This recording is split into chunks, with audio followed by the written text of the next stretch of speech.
95% of the people live and die without ever realizing what is their unique genius. People don't know what to do because we have not handled the most fundamental. You must just tweak your competence. Wherever you are, you will know how to do. You will function to the best of your intelligence and capability.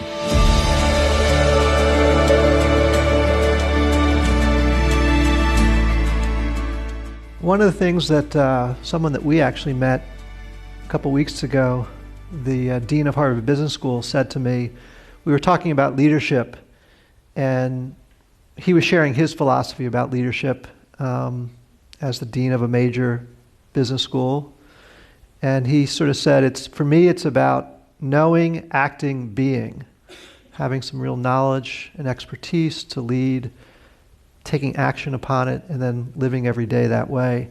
And one of the things that I think has been the most amazing about Sadhguru's journey is the actions that he has taken. You saw some of the programs up there, but maybe you can describe some of the things that you have going on in the world, because it's not just about coming and talking and meeting and philosophizing, it's actually about taking action. So maybe you can tell us some of the things that you have going on around the world and how you get them resourced. When we say being, we're talking about the fundamental nature of our existence. The quality of our existence will determine the quality of our perception, and the quality of our perception will determine the quality of what we know and what we do not know. Action is a consequence of this. If you put it upside down, then it's like saying fruit, tree, root, soil. That's not how it works. Soil, root, tree, and then fruit. If you put it upside down, you may pull out something forcefully, but the damage is there.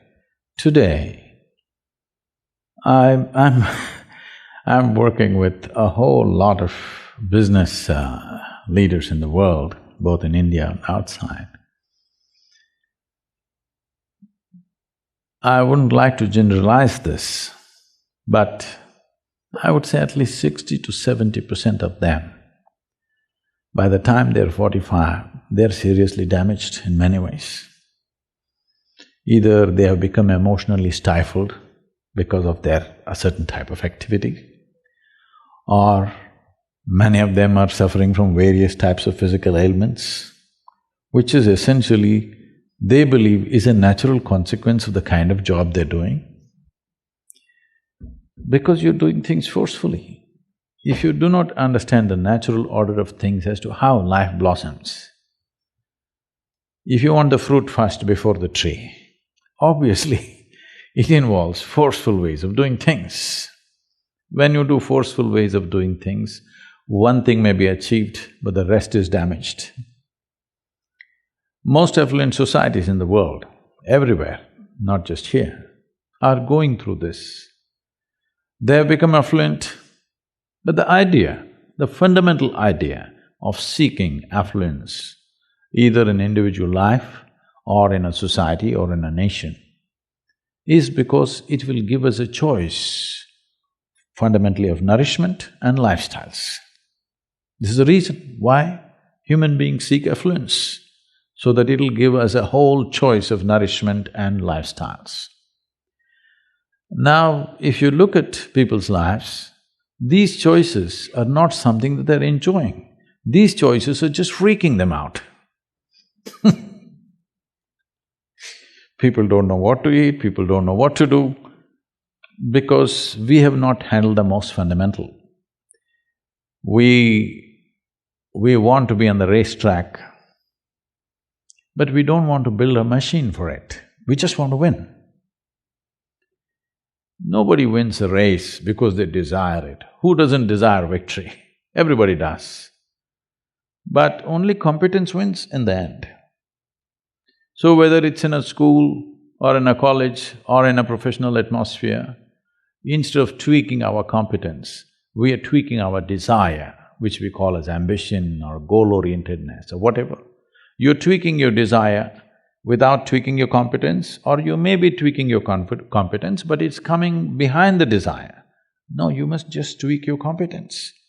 What you can do may be beyond your desire, or it may be a little less than that, we don't know.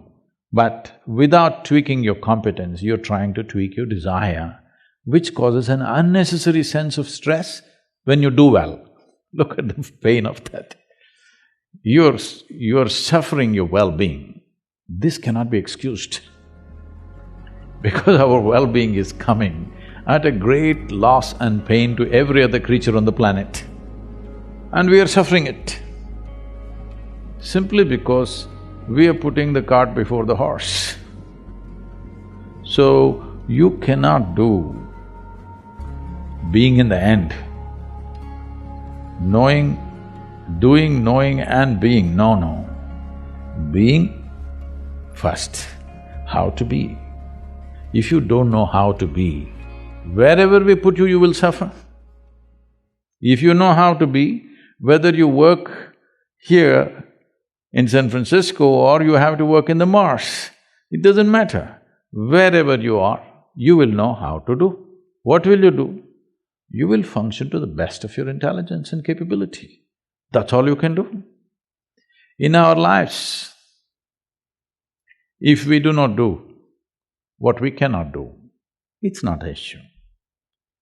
But if we do not do what we can do, we're a disastrous life.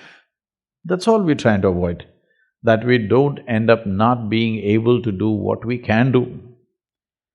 But once you create this unnecessary, completely avoidable stress that your desire is bigger than your competence, without tweaking the competence, instead of focusing everything and tweaking the competence, we are tweaking the desire.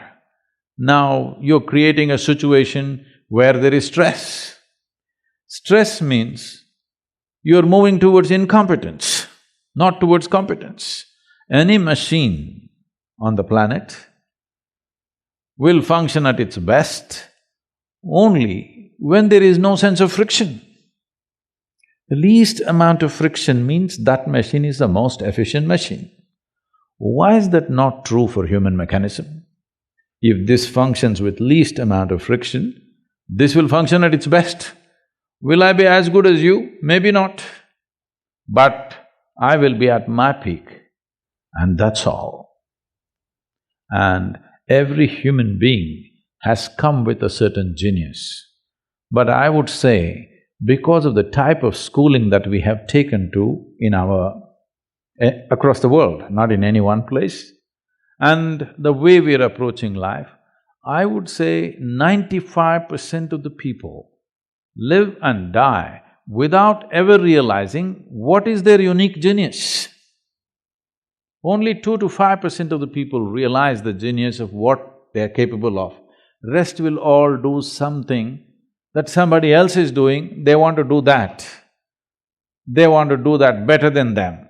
That is their idea of well-being. Because of this, a tremendous amount of human genius is simply lost. And that is the biggest crime on the planet, that human genius is stifled because everybody is trying to be in one basket and be on top of everybody else. This is a very rudimentary way of functioning in the world. Unfortunately, that's become the way everywhere. We're trying to do something, but that's in small scale. The large-scale schooling and education and professional seekings are all in this way. We all wanted to get into one basket and be on top of the pile. It's a cruel way to live. If you get there also, you will suffer. If you don't get there also, you will suffer.